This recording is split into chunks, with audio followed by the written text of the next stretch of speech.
नमस्कार। पतित जी YouTube channel पर आपका स्वागत है। प्रिय बंधु बांधवों, आप अवगत ही हैं कि मेरे द्वारा इस चैनल को प्रारंभ किए अभी कुछ ही समय हुआ है तथा अभी तक मेरे द्वारा मात्र 6 वीडियो ही डाले गए हैं। यह 7वां वीडियो है।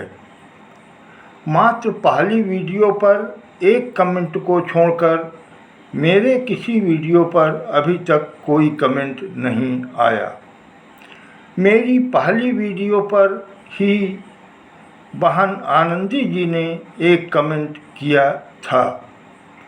कमेंट यह था कि I like Karan life story, अर्थात मैं कर्ण के जीवन की कहानियों को पसंद करती हूँ।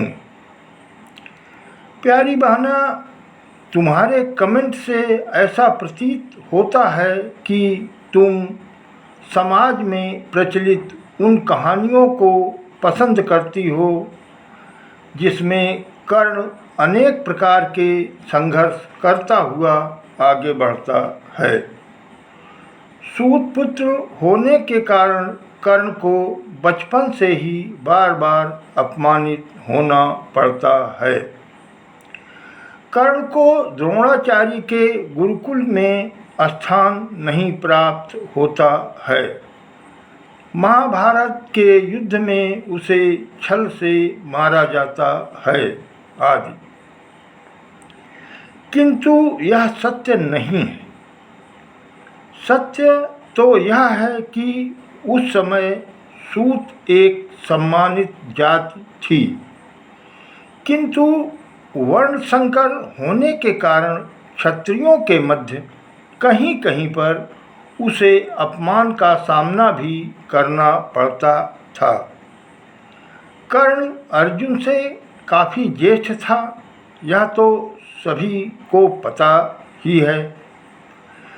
कौरव पांडव के साथ ही कर्ण भी द्रोणाचार्य के गुरुकुल में शिक्षा प्राप्त कर रहा था एवं अर्जुन को प्रतिद्वंद्वी मानता था तथा दुर्योधन से उसकी मित्रता भी थी।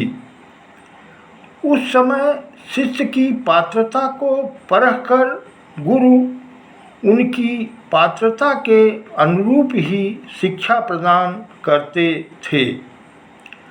कर्ण गुरु द्रोणाचार्य से ब्रह्मास्त्र के ज्ञान की अपेक्षा करता है, किंतु गुरु द्रोणाचार्य द्वारा उसे ब्रह्मास्त्र की शिक्षा देने से मना कर दिया जाता है।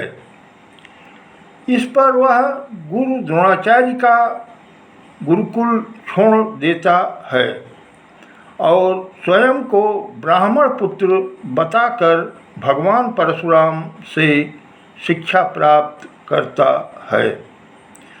कर्ण अकेला व्यक्ति था जिसने द्रौपदी चीर हरण के समय द्रौपदी को वेश्या बोला था।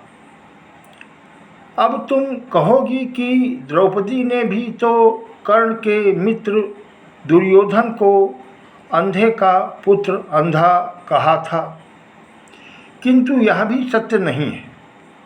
सत्य यह है कि जिस समय दुर्योधन जल में गिरता है उस समय द्रौपदी वहाँ पर थी ही नहीं। अब तुम कहोगी कि क्या कर्ण को उस समय नहीं मारा गया था जिस समय उसके रथ का पहिया जमीन में धंस गया था? हाँ, तुम्हारा यह कथन सत्य है। युद्ध करते समय कर्ण के रथ का पहिया जमीन में धंस गया था। कर्ण धर्म युद्ध का हवाला देते हुए रथ का पहिया निकालने तक युद्ध रोकने हेतु अर्जुन से कहता है।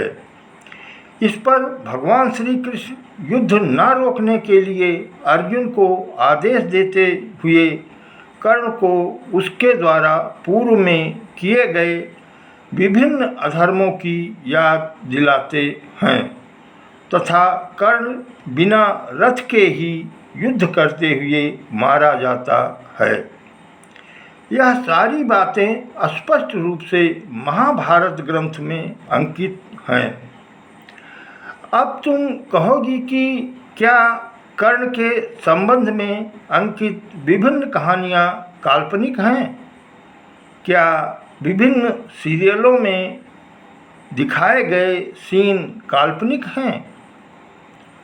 तो मैं प्यारी बहना को बताना चाहूँगा कि मेरी समझ में जो कुछ भी आया है उसके अनुसार कर्ण को महिमा मंडित करने की कहानियाँ काल्पनिक तो हैं ही, धर्म को नष्ट करने के लिए कलयुग के प्रारंभ से अब तक अर्थात लगभग 5000 वर्ष पूर्व से अब तक जो कुछ भी हुआ है वह अकल्पनीय है।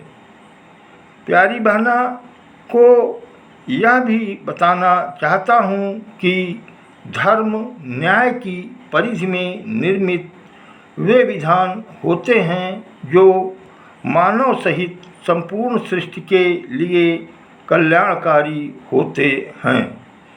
इस पृथ्वी पर केवल सनातन व्यवस्था ही धर्म है। मुझे ज्ञात है कि तुम सनातन व्यवस्था में सैकड़ों कमियां गिना सकती हो।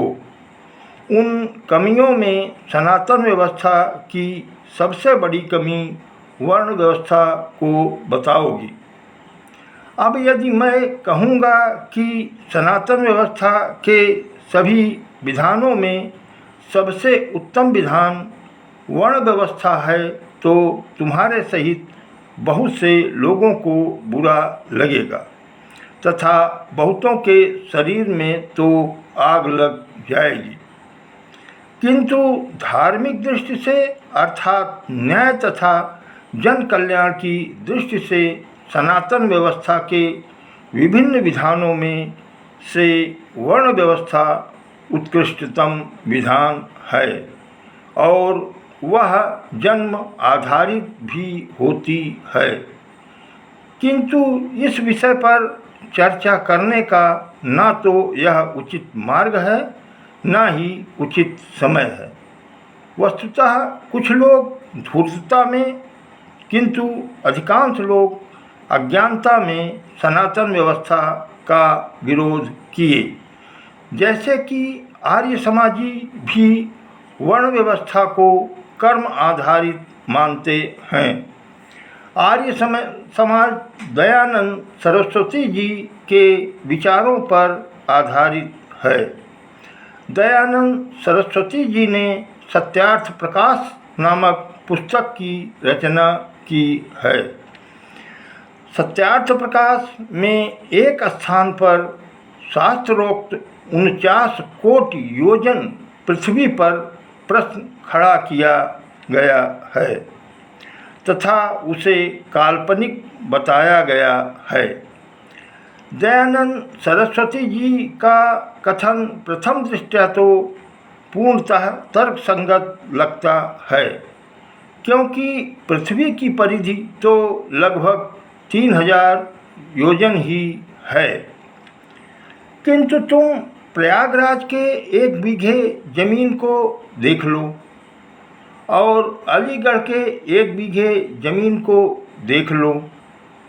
प्रयागराज का 1 बीघा अलीगढ़ के 4-5 बीघे के बराबर होगा, किंतु बोला दोनों को बीघा ही जाता है।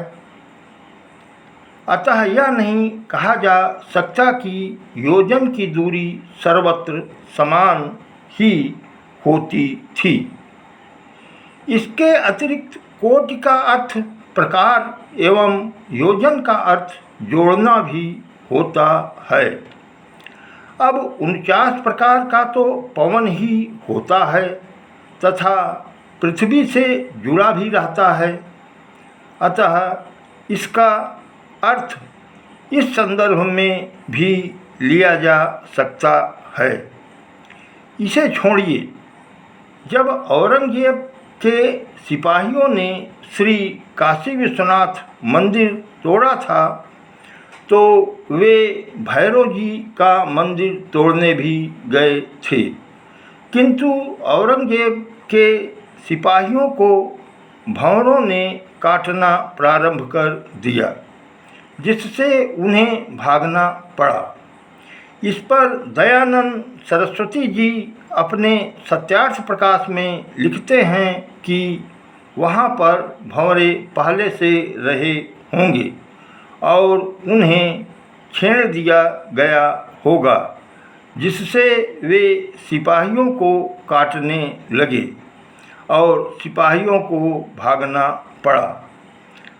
दयानंद सरस्वती जी के सत्यार्थ प्रकाश में इस प्रकार के अनेक प्रसंग मिलेंगे, जिनमें ना कोई आधार मिलेगा, ना ही कोई तर्क होगा।